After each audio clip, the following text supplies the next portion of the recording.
La Voz de América presenta. En 40% disminuye el cruce irregular de migrantes en la frontera sur tras restricciones migratorias de la Casa Blanca. Condenan a 45 años de cárcel al expresidente de Honduras, Juan Orlando Hernández, por narcotráfico. Ucrania inicia conversaciones formales para entrar a la Unión Europea. Y en Ecuador, familiares de los presos fallecidos reclaman justicia.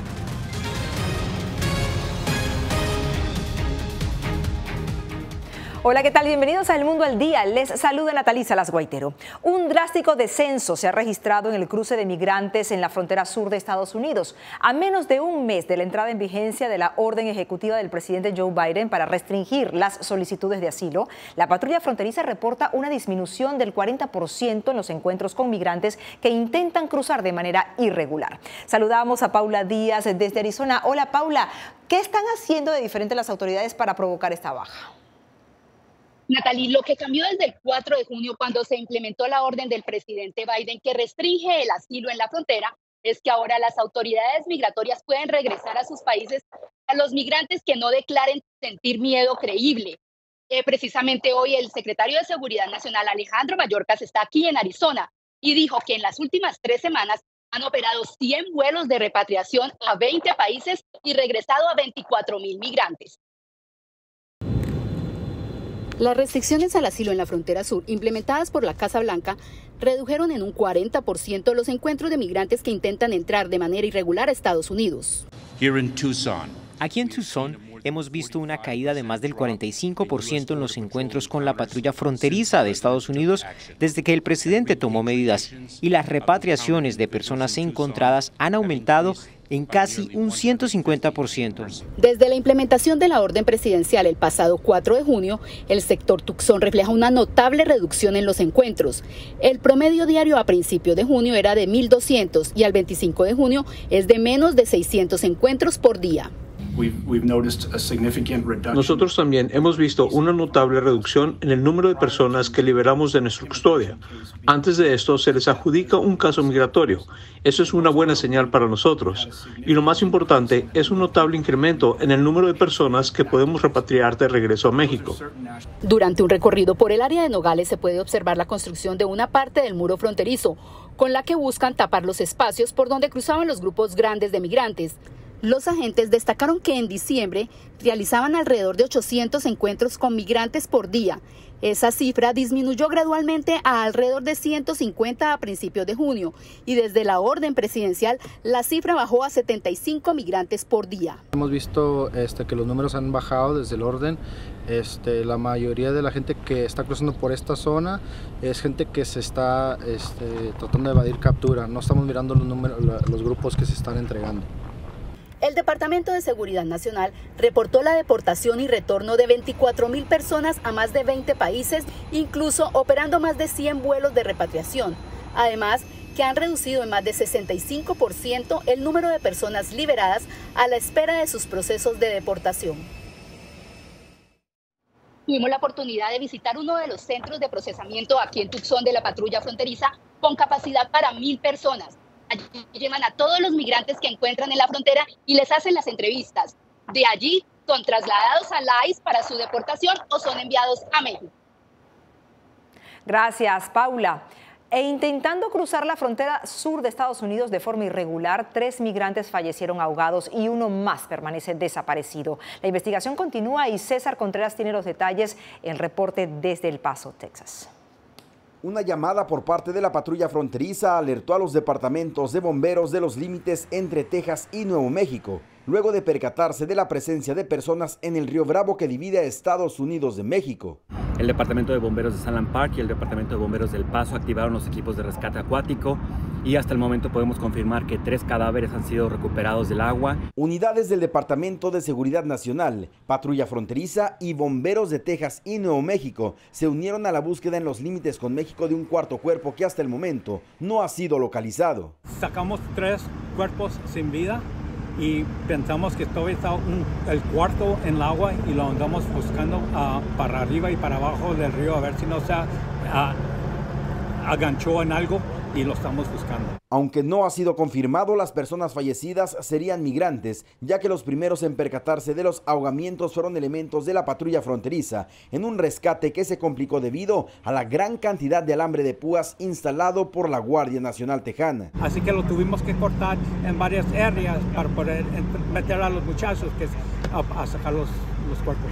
Las autoridades hacen un llamado a quienes buscan ingresar de manera irregular al país. Lo hemos visto cada año y cada año regularmente cuando los canales empiezan a tener agua, las personas empiezan a pensar que es fácil tal vez cruzar a los Estados Unidos a través del canal de agua sin medir el riesgo, y hemos estado viendo cada año números entre 20 a 30 personas ahogadas en estos cuerpos de agua. César Contreras, Voz de América, El Paso, Texas.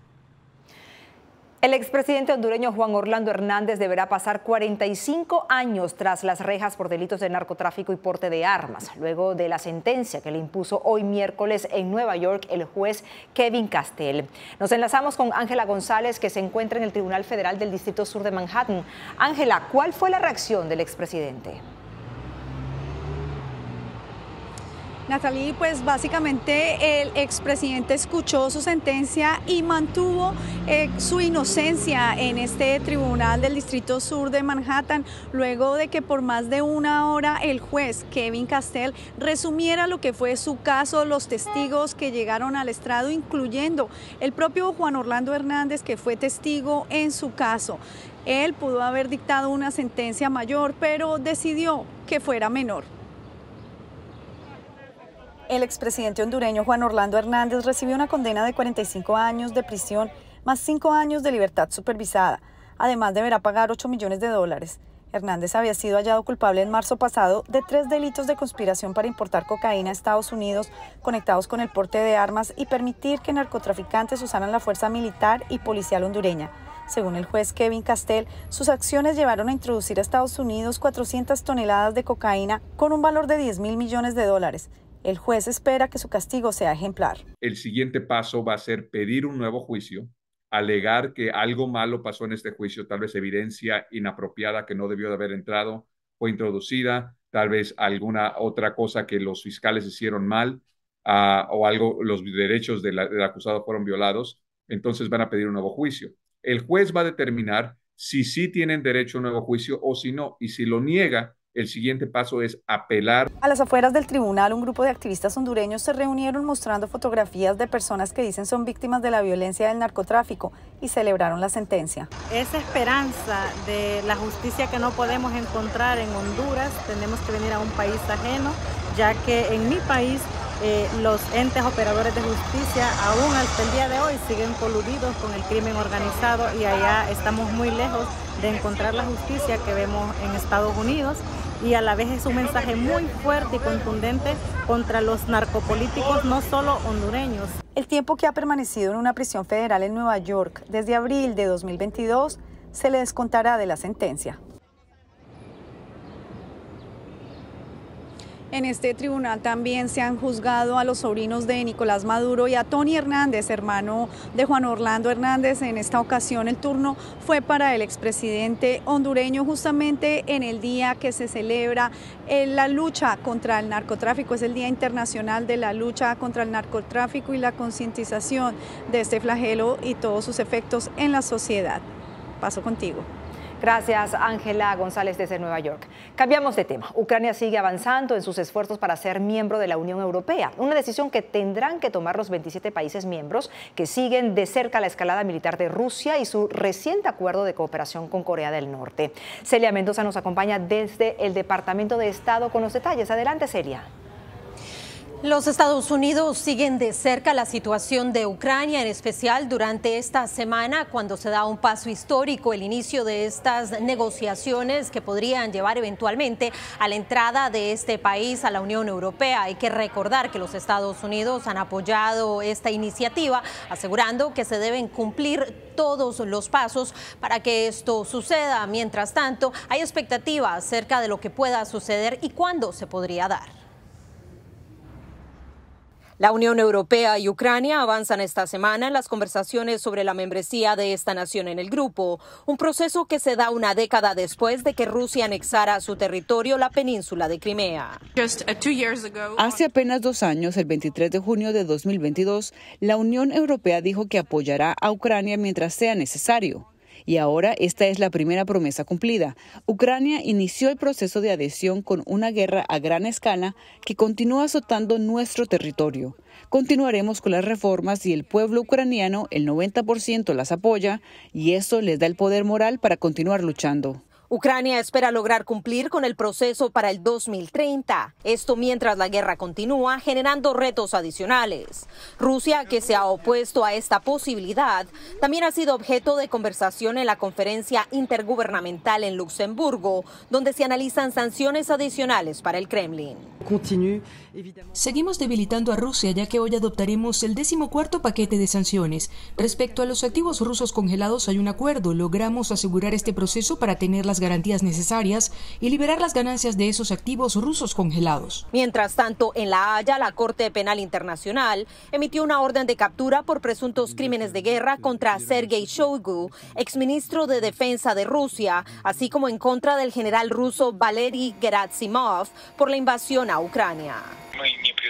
No aceptamos la competencia de este tribunal, no somos miembros del estatuto pertinente y en consecuencia no reconocemos estas órdenes de arresto. Además, las consideramos bastante absurdas, como las 2 órdenes anteriores que afectaban al jefe de Estado y a nuestra comisionada de los derechos del niño. La Casa Blanca, así como el gobierno del presidente Joe Biden, analizan posibles opciones para asistir militarmente a Ucrania, en especial mientras Rusia arremete y tiene fuertes ataques, en especial en la ciudad de Kharkov, la segunda más grande del país que está en la frontera con Rusia. Esto podría implicar, de acuerdo a reportes de medios estadounidenses, la posibilidad de autorizar el uso de contratistas militares privados. Gracias, Celia. Después de 12 años entre el autoexilio y una prisión británica, Julian Assange regresó a Australia en libertad, tras declararse culpable de filtrar documentos del Pentágono. Su caso reaviva el debate sobre la libertad de prensa cuando se trata de información confidencial de asuntos de Estado. Laura Sepúlveda tiene el reporte. Un acuerdo basado en aceptar culpabilidad en conspiración para acceder irregularmente a información de seguridad nacional de Estados Unidos fue lo que le devolvió la libertad a Julian Assange, fundador de Wikileaks, reconocido por hacer públicas conductas militares inadecuadas. Esta es la criminalización del periodismo y si bien el acuerdo de culpabilidad no sienta un precedente judicial, no es una decisión judicial. La propia Fiscalía sienta un precedente que puede utilizarse contra el resto de los medios. En la etapa inicial del proceso, la Fiscalía de Estados Unidos argumentó que Assange no era periodista, una tesis refutada por diferentes organizaciones, incluyendo el Comité para la Protección de Periodistas, CPJ. No importa si es periodista o no, si tiene credenciales o si trabaja para una agencia de noticias reconocida. El hecho es que Julian Assange estaba siendo perseguido por el tipo de cosas que hacen los periódicos, las emisoras y los periodistas en todo el mundo, que es obtener y publicar información de interés público. Hay que recordar que parte de la información que Wikileaks publicó incluía pruebas de crímenes de guerra, de abusos contra los derechos humanos. Jody Ginsburg, del CPJ, destacó a La Voz de América que el uso de la Ley de Espionaje de 1917, en este caso, establece un precedente preocupante. Esta es la primera vez que se utiliza la ley de espionaje para perseguir la actividad periodística, la obtención y publicación de información de interés público. Y por supuesto, aunque esto no llegó a un juicio completo en los Estados Unidos, el hecho es que al final Julian Assange se declaró culpable de conspirar para obtener y publicar información, lo que significa que esto podría usarse en el futuro contra periodistas en cualquier lugar. En un comunicado, el Departamento de Justicia aseguró que la diferencia con los medios de comunicación que publicaron información filtrada por Wikileaks es que Assange no protegió las identidades de las fuentes humanas que compartieron información con el gobierno estadounidense, poniendo en riesgo la vida de líderes, defensores de derechos humanos y disidentes políticos, entre otros. Laura Sepúlveda, Voz de América.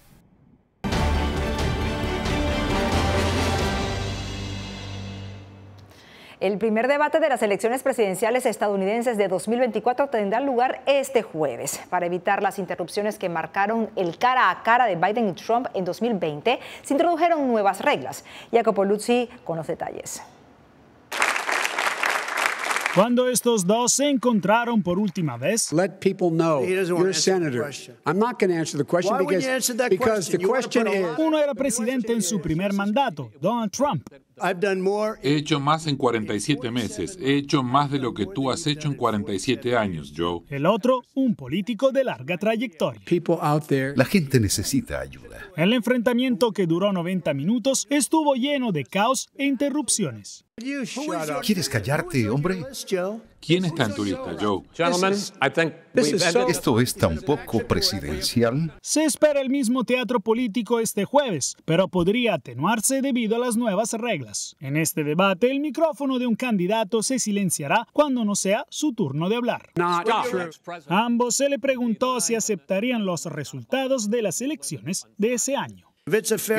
Si son unas elecciones justas, estoy 100% de acuerdo, pero si veo que se manipulan decenas de miles de votos, no puedo aceptarlo. Lo aceptaré, y él también lo hará. ¿Sabes por qué? Porque una vez que se declare al ganador, después de que se cuenten todas las papeletas, se cuenten todos los votos, ese será el final. Los analistas predicen que este debate no cambiará la opinión de los votantes que ya han decidido. Los partidarios de Joe Biden van a descartar sus lapsus lingüísticos o sus declaraciones erróneas porque así es Joe Biden. Y los partidarios de Trump de manera similar van a decir, sí, bueno, él es simplemente Trump, está hablando espontáneamente. Para septiembre está previsto un segundo debate entre los candidatos presidenciales. Jacopo Luzzi, Voz de América, Washington. Con una votación de 6-3, la Corte Suprema de Estados Unidos desestimó una demanda en la que se acusaba al gobierno del presidente Biden de haber coaccionado ilegalmente a las empresas de redes sociales para que eliminaran contenido calificado como polémico. El máximo tribunal determinó que los demandantes no tenían legitimidad para demandar y anuló una orden judicial que, de haber entrado en vigor, habría limitado los contactos entre funcionarios gubernamentales y empresas de redes sociales sobre una amplia gama de cuestiones como la desinformación. Al regreso, familiares de presos muertos en Ecuador reclaman a las autoridades el esclarecimiento de lo ocurrido. Detalles después de la pausa.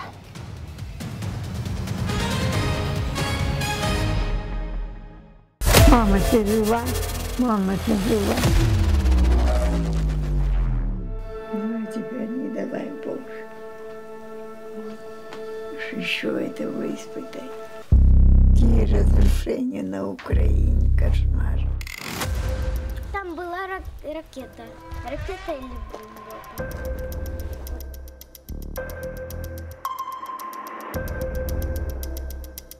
Я сподіваюся, що якщо через декілька років буде дивитися, війна все ж таки закінчиться. Ми перестали боятися. Ми свою молодість не повернемо. Я предположу, предсказатель.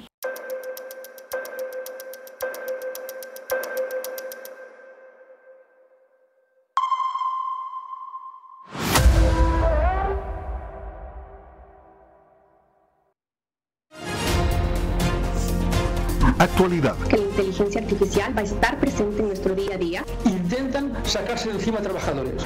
Análisis. El cambio climático está teniendo muchísimos impactos que afecta siempre a los más vulnerables. La región necesita ayuda. Debate.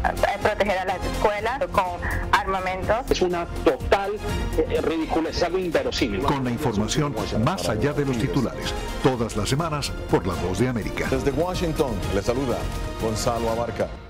Soy Yair Díaz, corresponsal de La Voz de América en Colombia. El reto de informarte de manera veraz, precisa y objetiva en un mundo donde la verdad es cada vez más difusa es lo que me motiva a trabajar en La Voz de América. 5 vehículos militares que recibirá Colombia. Desde las calles de Bogotá, desde donde ocurren las noticias que más te impactan, te informamos de manera independiente para que, con base en hechos, te formes tu propia opinión, porque en La Voz de América la prensa libre importa.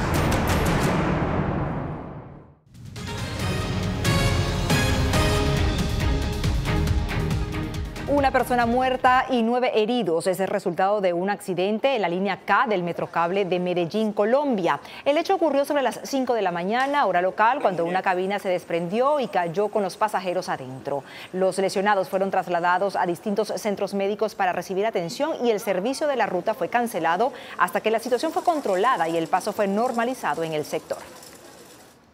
Familiares de presos en Ecuador denuncian la muerte de varios reos, pese al control asumido por las Fuerzas Armadas de los centros carcelarios. La Defensoría del Pueblo respalda las denuncias de las muertes de estos reos en circunstancias judicialmente aún que no han sido esclarecidas. Néstor Aguilera tiene los detalles. Ana Morales no esconde su preocupación frente a la realidad carcelaria. Desde que las Fuerzas Armadas tomaron el control de las prisiones en enero pasado, se registran 24 muertes según la Defensoría del Pueblo. Lo que hemos encontrado son torturas. Ponen el gas directamente en el rostro a las personas privadas de libertad. También tenemos personas que están zafadas, los brazos, los pies están rotos. La Defensoría del Pueblo comparte esta preocupación. Durante los últimos meses ha corroborado problemas en la alimentación, hacinamiento y atención de salud limitada, entre otros aspectos. Sí, una muerte ya llama la atención, 24 no profundamente. Ahora, que si le agregamos de que algunos están que dicen que han muerto por inanición, por falta de alimentos, todavía el tema recrudece. Su titular reconoció que el gobierno ha mostrado apertura al tema para abrir el diálogo entre las partes involucradas, pero dijo que será la Fiscalía la que deberá determinar posibles responsabilidades.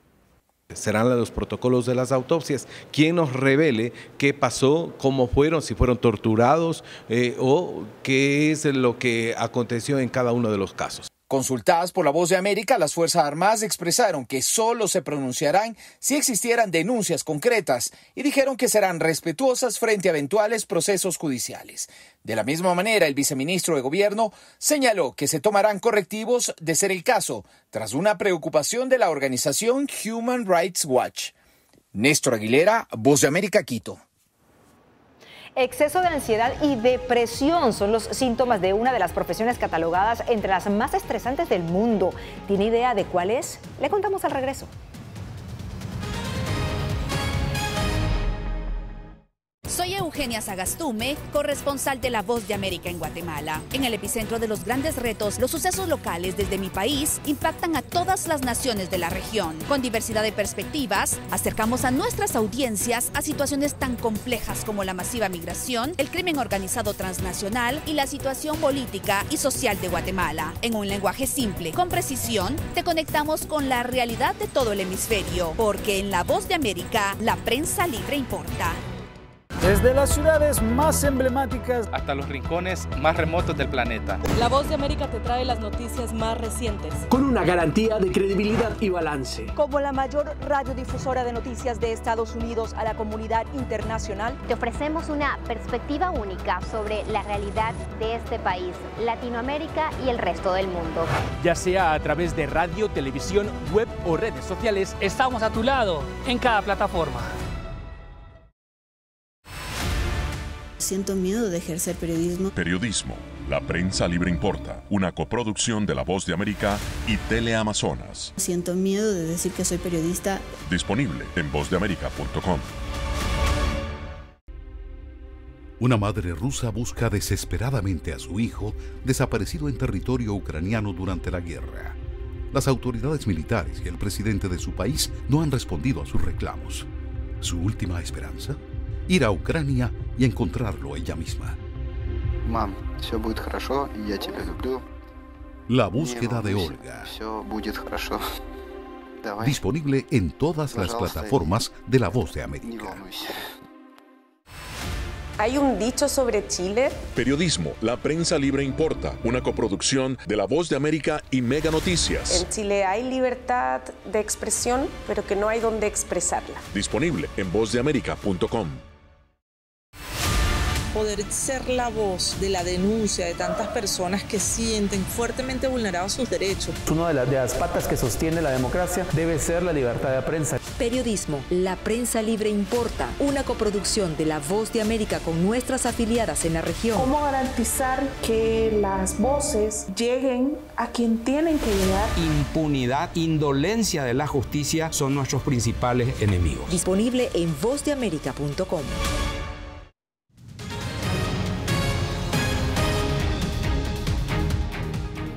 Una noble labor, pero muy estresante, es la de ser maestro de primaria, incluso por encima de un bombero o un policía. Esto según la organización RAND, que se especializa en investigaciones de política pública. Fernando Mejía tiene los detalles. José Enrique Hernández es maestro de primaria en la ciudad de Dallas y para él no fue una sorpresa que su profesión sea considerada como la más estresante y de bajo sueldo según la encuesta anual de la organización RAND. A partir de la pandemia hay muchos cambios en el comportamiento y en las herramientas que tenemos para responder a ese tipo de situaciones. Para este estudio se entrevistó a 1.500 maestros entre los grados de preescolar hasta preparatoria y 500 personas de otras profesiones con títulos universitarios. 59% de los maestros reportaron exceso de estrés comparado con un 33% de otras profesiones. 19% mostraron síntomas de depresión comparado con un 12% de otros empleos y un 60% dijo sentirse cansado comparado con un 33%. Bueno, el mensaje es que necesitamos que ponerle más atención a los maestros, darle el respeto que merecen y pagarles el sueldo necesario. Las quejas de los maestros en este estudio a nivel nacional fueron 3. Comportamiento de los niños, trabajo excesivo administrativo y sueldos bajos. En distritos escolares como el de Fort Worth, aquí en el norte de Texas, ya están trabajando en eso. Pues mira, para empezar tenemos un salario muy competitivo. Apoyamos a los maestros, a los nuevos maestros con una academia para que conozcan cómo funciona el sistema. Algo que también demostró este estudio es que los maestros, a pesar de lo difícil de su profesión, son los que menos renuncian o buscan una nueva profesión. José Enrique lleva 17 años enseñando. Sí es fuente de estrés, pero al final del día los niños es el motivo por el que seguimos en la profesión. El salario promedio en la nación de un maestro es de $70,000 anuales, comparado con $88,000 de otras profesiones que requieren un título universitario. Fernando Mejía, Voz de América, Dallas, Texas. Al menos 2 personas han muerto en las inundaciones que se registran desde hace varios días en Minnesota y los pronósticos indican que se esperan más tormentas severas y fuertes vientos que pudieran afectar parte del oeste de Iowa y el este de Nebraska, según el Servicio Meteorológico Nacional. Autoridades continúan monitoreando el estado de la presa Rapidan al suroeste de Minneapolis, que está en riesgo debido a los escombros que se han acumulado a lo largo del río Blue Earth, después de días de lluvia y de aumento del nivel del agua. La estructura aún continúa intacta y todavía no hay planes para una evacuación masiva. Volvemos con más aquí en El Mundo al Día. Llenó de orgullo a su nación conquistando títulos alrededor del mundo.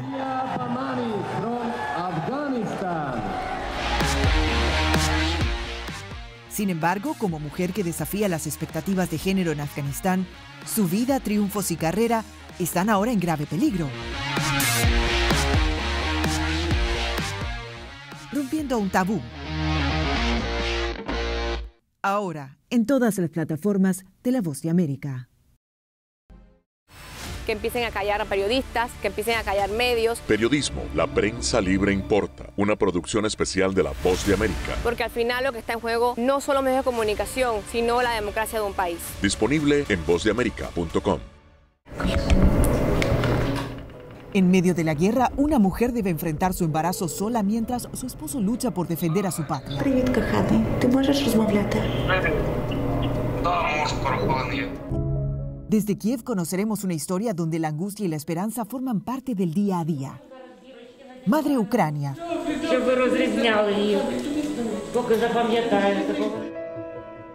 Disponible en todas las plataformas de La Voz de América. Poder recuperar la libertad de prensa. Periodismo, la prensa libre importa. Una producción especial de La Voz de América. Se ejerció esta profesión con mucho miedo. Disponible en vozdeamerica.com. ¿Quieres mantenerte informado de primera mano? Únete a nuestro canal de WhatsApp. Lo que ocurre en Estados Unidos, América Latina y el mundo directamente a tu celular. Escanea el código que ves en pantalla y conéctate con las noticias para recibir información veraz y balanceada. Noticias de última hora, reportes originales y verificación de información. Porque en La Voz de América, la prensa libre importa.